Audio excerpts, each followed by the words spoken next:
Asante sana kwa hivyo mzuri ya kuzibu Bwana wetu, ya kuzibu Mungu wetu, ambaye yeye ni Baba, ni Baba milele, Baba nyumbani.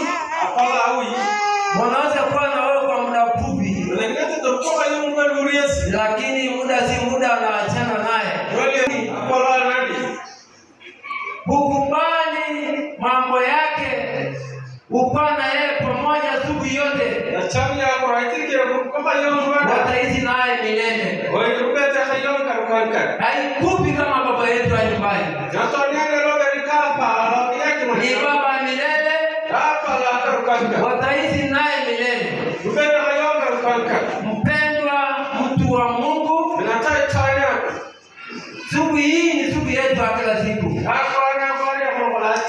ni siku yetu ya kila siku ya kutekeleza barabara yetu,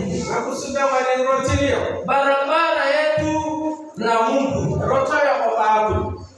Ndio tunatekeleza kila wakati, kila Jumapili, kila juma ambaye tunafanya maombi,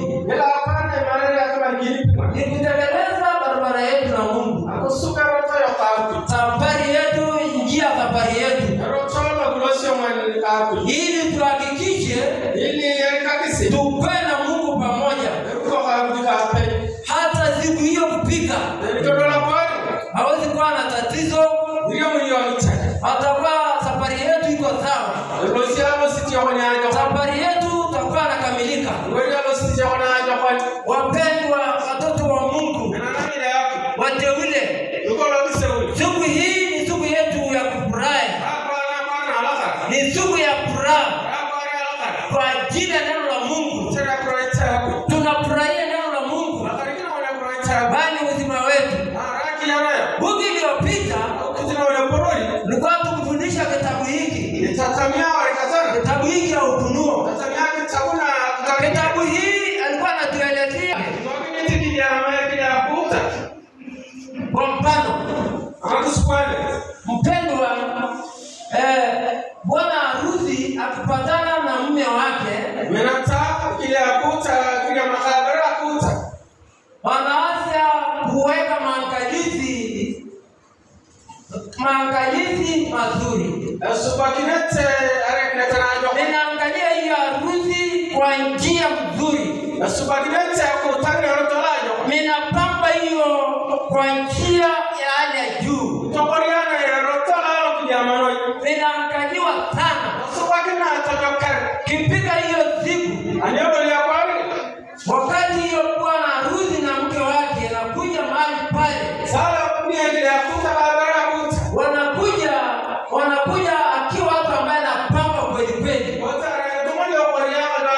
Ninapamba kweli, kiweka nini, weka nini ndoa, napinganisha hii harusi, napinganisha mtu akutokezea ama kwa upande wa mama, ama kwa upande labda hiyo msichana alikuwa mwanaume mwingine,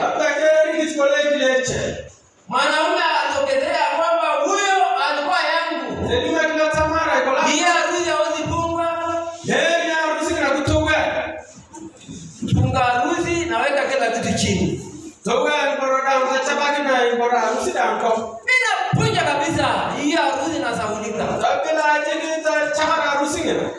Mpendwa, neno hili ya Mungu wanatupamba kama bibi ya harusi ya Mungu.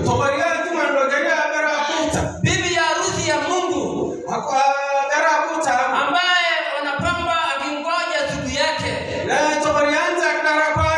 angoja siku yake akipekee, ambaye yeye wanakia katika mali ilikuwa inatakikana. Kanisa anapamba namna hiyo, ninapamba kama bibi ya harusi.